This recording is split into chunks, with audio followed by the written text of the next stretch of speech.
Hello and welcome to the CIRS Group podcast. I am Barbara. And I'm Jacie. And today we are tackling the topic of, so you think you have CIRS, now what? Yeah, I think I got to this point in my CIRS journey and I was just overwhelmed.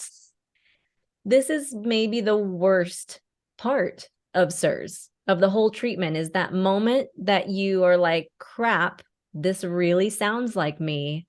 What the heck do I do now? That, and then also just like the skepticism, like, is this really going to work? What let me go look at these other people that they've gone through it. Okay, they're healed. Well, I don't know. Like, it's just a lot of hemming and hawing and avoiding the walls of text of information that's everywhere.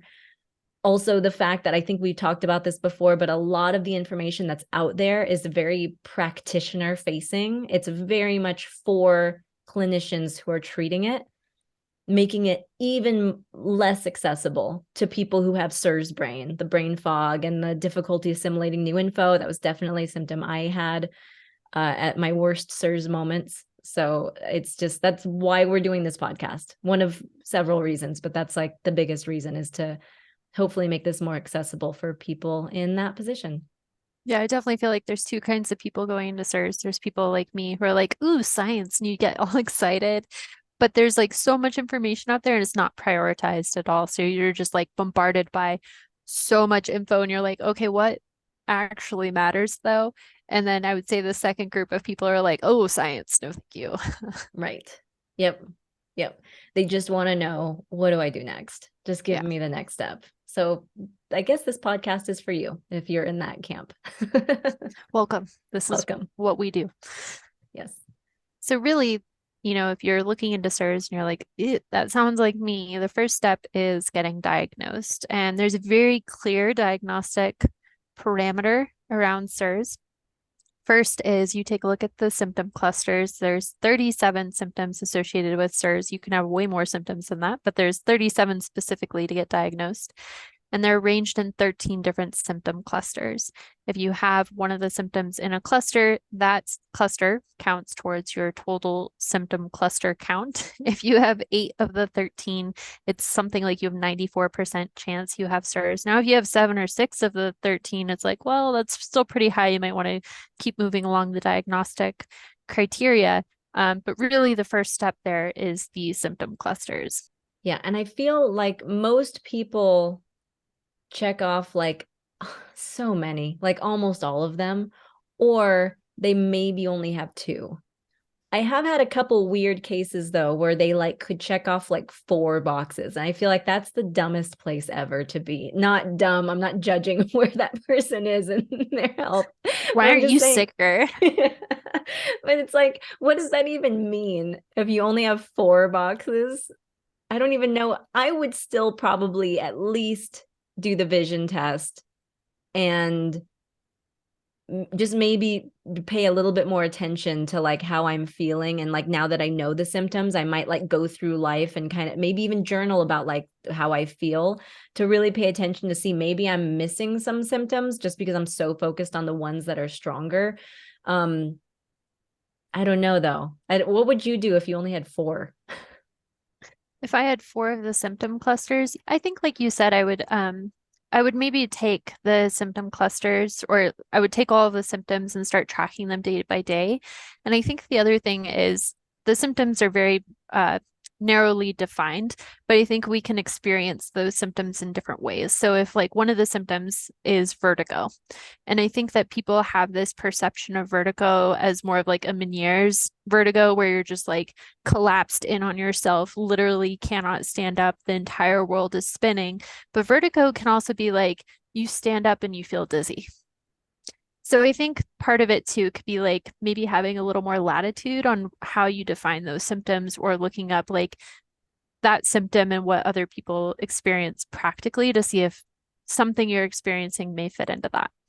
And Barbara alluded to it, but the next step of the diagnostic process is the vision test. So there is something called the visual contrast study. You can take it at VCS test.com.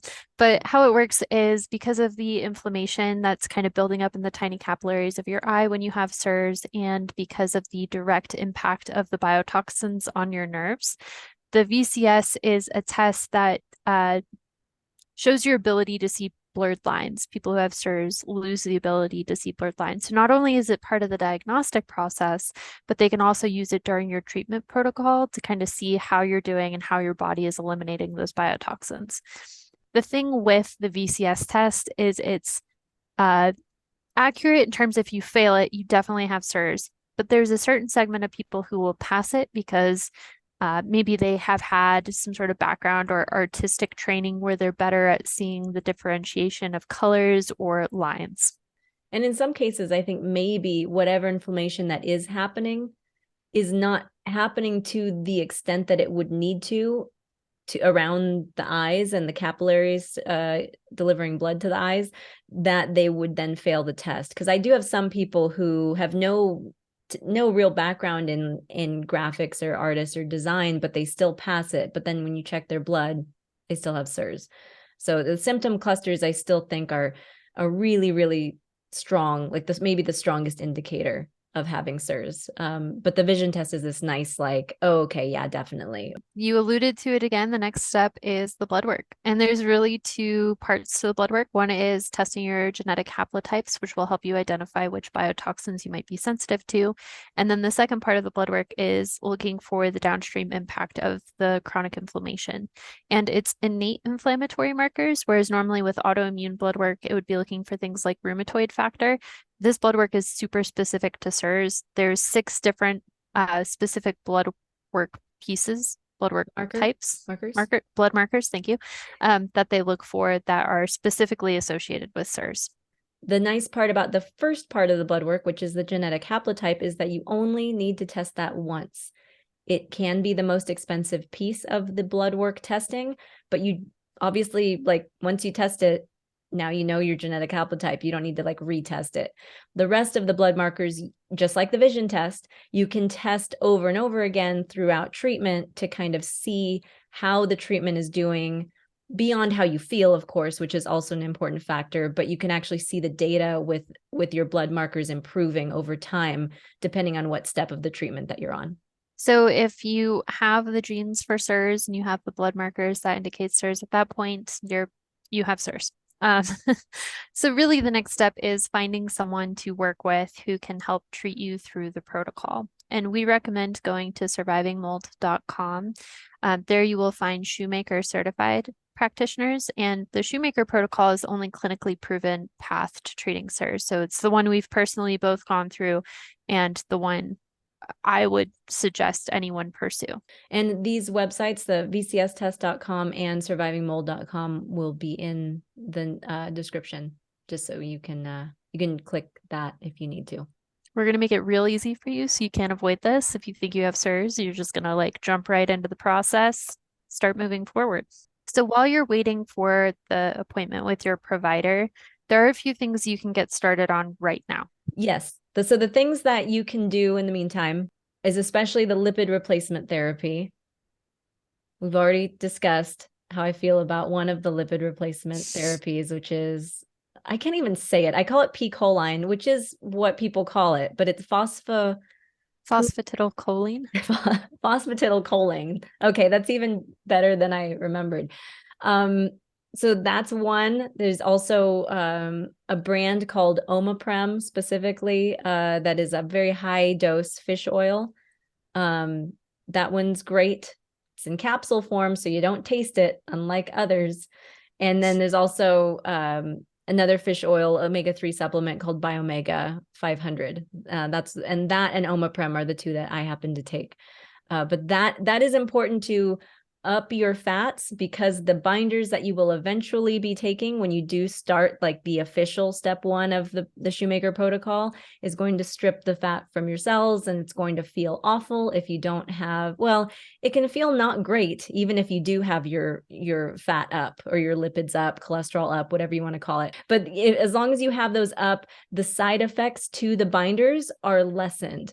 From what we've heard from practitioners we work with that are very experienced in CIRS, the people who go into CIRS treatment on a carnivore diet, like they've been carnivore for a while, naturally we tend to eat a lot more fat than the average person. We do better with the binders and the whole treatment. So that's just another reason that you want to make sure that you're replacing those lipids.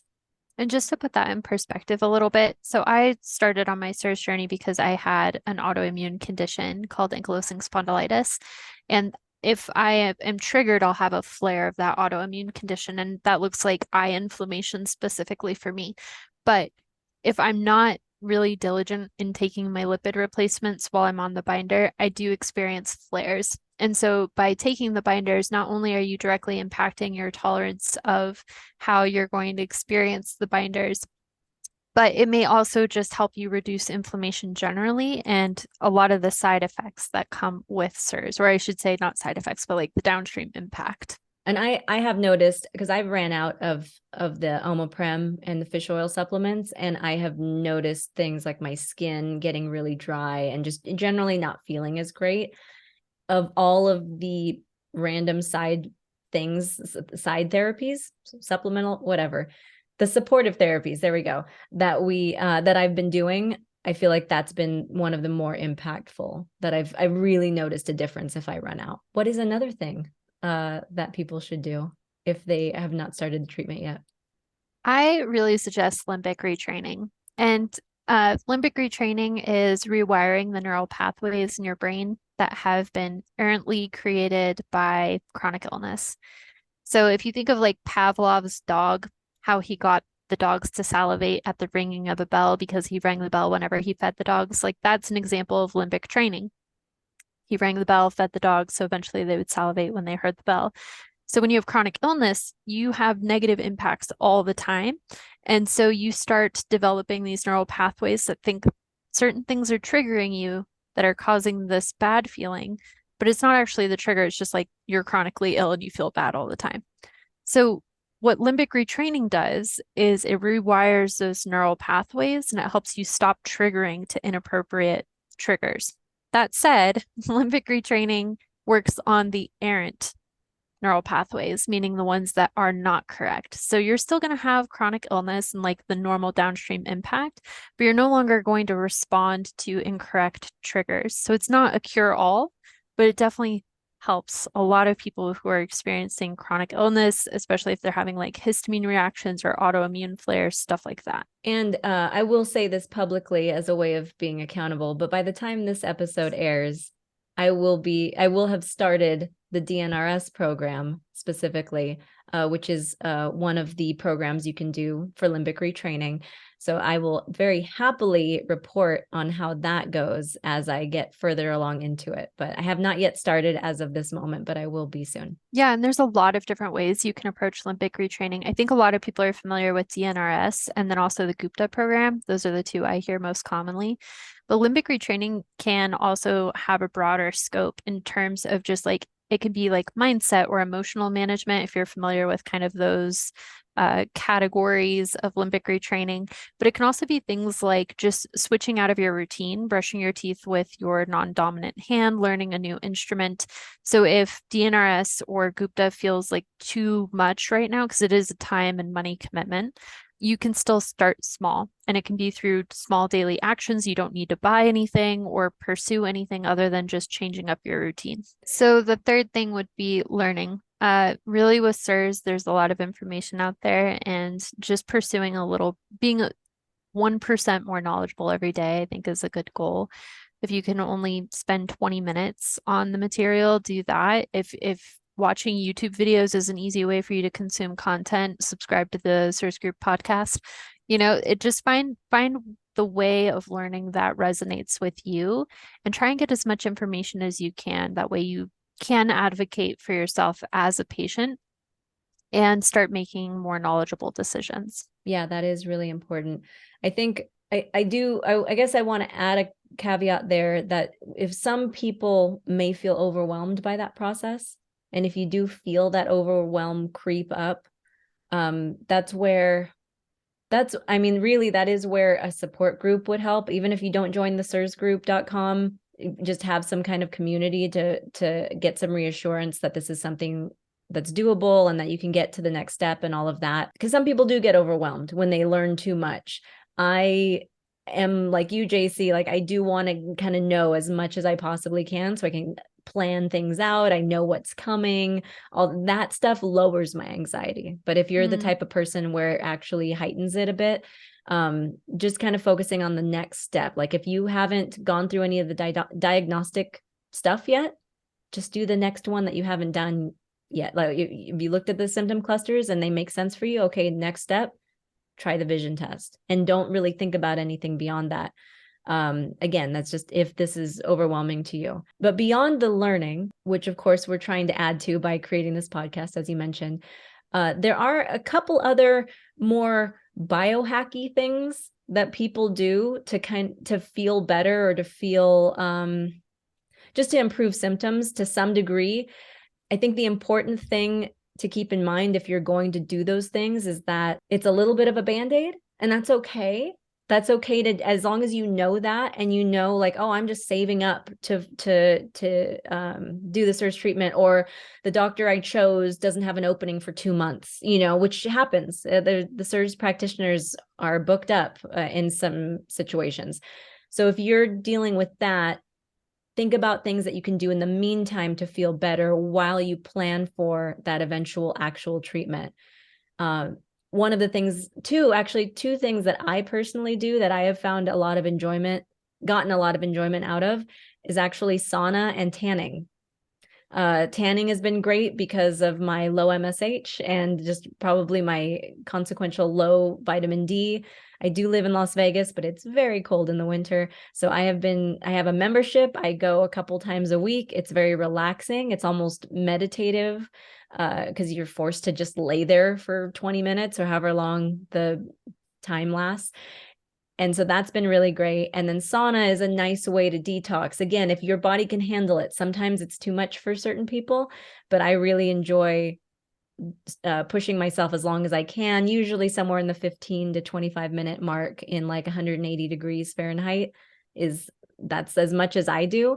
Some people go longer, some people do a lower temperature, but longer. Just find what works for you. But I think both of those seem to be really nice for some people.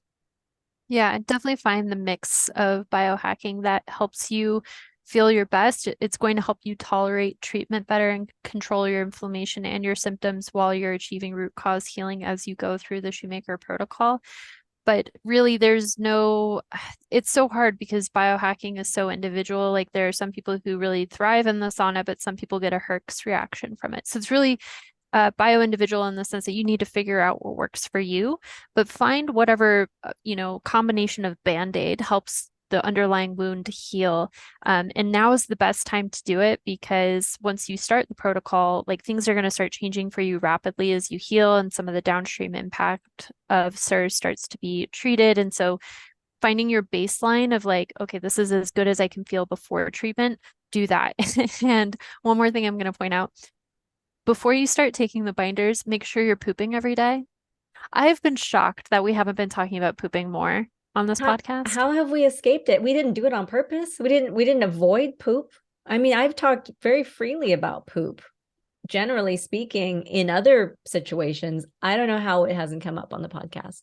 Yeah, but one of the side effects of the binders is constipation. And so like just get yourself on a nice little protocol of magnesium citrate ahead of time. Make sure you're going once a day, and it's going to make your experience with the binders a lot better. Yes, and it is also very important that you be eliminating daily. Even before I've heard of doctors telling patients, oh, you're not pooping every day, you need to before you start the binders. They will not prescribe the binders until you can, and that's not a blanket statement, but they probably won't prescribe the binders unless you are eliminating every single day.